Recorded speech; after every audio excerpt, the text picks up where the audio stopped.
Graça e paz, abençoados do Senhor. Nosso assunto hoje é sobre o divórcio, dando continuidade à nossa reflexão sobre família. E vamos ver um texto básico que está em Mateus, no capítulo 19, versículo 3, que diz: Então chegaram a ele os fariseus, tentando e dizendo-lhe: É lícito ao homem repudiar a sua mulher por qualquer motivo? Ele, porém, respondendo, disse-lhes: Não tendes lido que aquele que os fez no princípio, macho e fêmea, os fez? E disse: Portanto, deixará o homem pai e mãe, e se unirá à sua mulher, e serão os dois em uma só carne? Assim, não são mais dois, mas uma só carne. Portanto, o que Deus ajuntou, não o separe o homem. Disseram-lhe eles: Então por que mandou Moisés dar-lhe carta de divórcio e repudiá-la?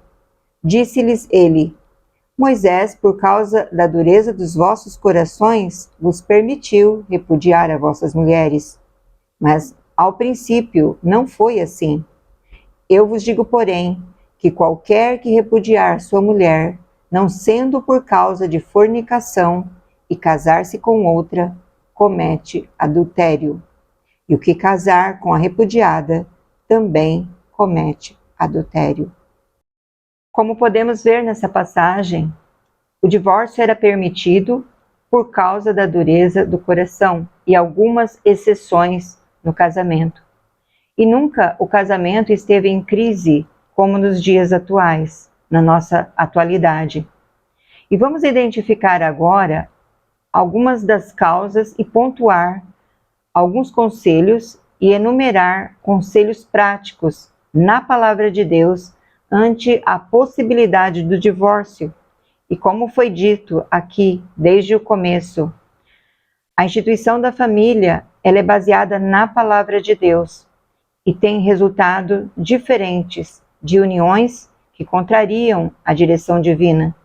Então, identificando as causas do divórcio, em Mateus 19, que lemos, é um tratado sobre o divórcio que podemos compreender quais razões levam os casais à quebra da aliança.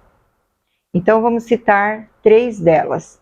A primeira é o apego às insignificâncias. O que isso quer dizer? Em Mateus 19, no versículo 3, tem a pergunta: É lícito repudiar a sua mulher por qualquer motivo? No costume judaico, qualquer razão era motivo para se divorciar. Para se ter uma ideia, era permitido o divórcio simplesmente pelo fato do homem não achar graça em sua mulher, ou achar nela alguma coisa feia. Vamos ver em Deuteronômio, no 24, versículo do 1 ao 4, que diz: Quando um homem tomar uma mulher e se casar com ela, então será que, se não achar graça em seus olhos, por nela não encontrar coisa indecente, far-lhe-á uma carta de repúdio, e lhe a dará na sua mão, e a despedirá da sua casa. Se ela, pois, saindo da sua casa, for e se casar com outro homem, e este também a desprezar, e lhe fizer carta de repúdio, e lhe der na sua mão, e a despedir da sua casa, ou se este último homem que a tomou para si por mulher vier a morrer, então o seu primeiro marido que a despediu não poderá tornar a tomá-la para que seja sua mulher, depois que foi contaminada, pois é abominação perante o Senhor. Assim não farás pecar a terra que o Senhor teu Deus te dá por herança. Então, de acordo com essa passagem em Deuteronômio, achar algo feio na mulher não podia ser motivo de adultério, pois se assim fosse, a pena era a morte e não o repúdio, como está em Levítico 10:10. A insignificância, amados, tem sido a causa de muitas separações atualmente. Imagine divorciar porque o outro ficou gordo ou porque emagreceu, Entre outros motivos, que não seria o caso de compromisso feito perante Deus. Contando ainda mais alguns motivos, seria a velhice, enrugar a pele, adquirir uma cicatriz ou uma doença.